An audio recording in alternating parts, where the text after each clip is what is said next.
Assault on Arkham. I remember seeing this film around 2016 or 2017. I hadn't watched animated superhero movies in a long time because at that time I thought I was too cool and old for that kind of stuff. I've never been more wrong in my life. But when I finally did get around to watching this movie, I was excited to see this mature and violent take on the Suicide Squad. I was also surprised that this animated take on these characters did a better job than the live-action Suicide Squad movie released in 2016. But that movie wasn't as good because studio execs had a lot of control over how David Ayer's final cut of the movie would be released. We still need to see Ayer's true cut of the film, but that's a whole different story for a whole different video. One thing that always surprises me in these DC animated films is how impressive the voice performances are. The voice cast in this movie is awesome. We've got Giancarlo Esposito as Black Spider, my boy Gus Fring, John DiMaggio, aka Bender, as King Shark. He was so good, I didn't even recognize my boy Bender. Hynden Walsh, I totally mispronounced that, returns as Harley Quinn,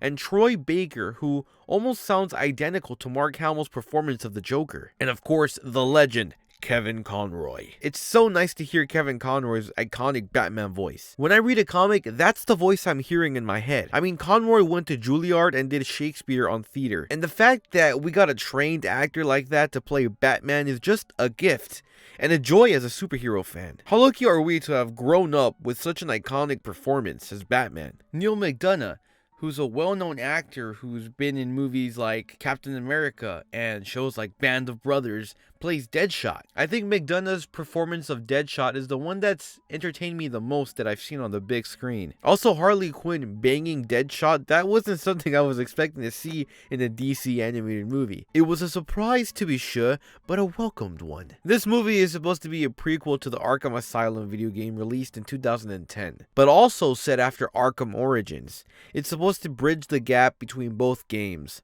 I only ever played Arkham City and Asylum, but I'm interested in playing the other games in the series after rewatching this movie. This movie is actually a heist movie disguised as a superhero movie, or a supervillain movie rather. There's a sequence where the Suicide Squad infiltrates Arkham Asylum to get their hands on a thumb drive. That is one of the highlights of the movie. Think Ocean's 11 but with DC supervillains. The characters in the Suicide Squad are awesome. In fact, side note, I don't even think they call themselves the Suicide Squad. Waller just refers to them as Task Force X. We got Harley Quinn, I mean come on, she's iconic and King Shark, who's this bulky, animalistic killer who has a secret crush on Killer Frost. Brrr, she gives me the chills. Captain Boomerang and KG Beast, who dies the moment he's introduced. The character really only served to warn the Suicide Squad that Waller had their lives in her hands. The third act of this movie is nuts. Just absolute crazy action and explosions everywhere. Batman infiltrates the task force by going undercover as Black Spider,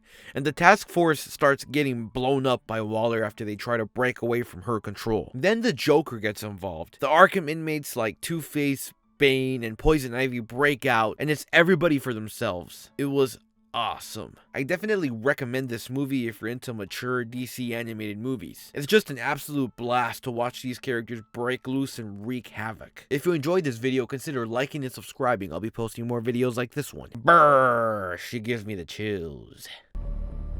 Ice puns? Really? Slicing, dicing, in a movie like The Flash. These thugs wanna fight me cause their boss don't like me, cause I like his wifey.